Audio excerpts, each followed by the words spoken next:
La question monétaire elle est fondamentale parce que aujourd'hui, pour vous donner un exemple, sur les agriculteurs, pourquoi est-ce qu'il y en a de moins en moins? Un des facteurs principaux, c'est la pression du foncier, le prix du foncier.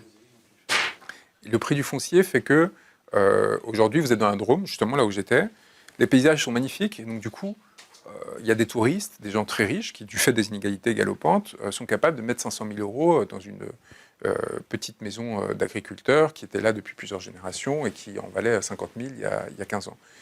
L'agriculteur, il va vendre. Vous voyez, enfin, il a souffert toute sa vie pour nourrir son pays. À un moment donné, si c'est pas lui qui le vend, c'est ses enfants qui vont pas vouloir faire leurs 80 heures par semaine pour gagner à peine de quoi, enfin, en dessous du SMIC le plus souvent. Aujourd'hui, les politiciens sont en mode ah oui, on va créer une aide, on va je sais pas quoi, on va préempter. C'est l'inflation, l'augmentation de la pression spéculative liée à des politiques monétaires expansionnistes qui ont été adoptées après la crise de 2008 et 2011. Donc on se retrouve dans une situation où il y a de plus en plus d'argent qui se concentre. Premier choc pétrolier, non? Non, mais là, non. La pression sur l'immobilier parisien ou sur le foncier agricole, c'est depuis 2008.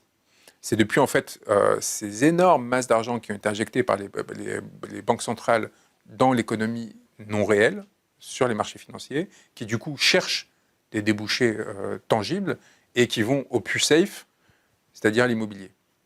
Et donc ça crée une sorte de spéculation qui fait qui n'a plus aucun rapport avec l'usage, avec le fait d'avoir véritablement besoin que des gens vivent dans la ville en question et ainsi de suite. Donc ça touche principalement les métropoles mondiales et les coins de paradis, et donc notamment beaucoup des endroits où travaillent des agriculteurs.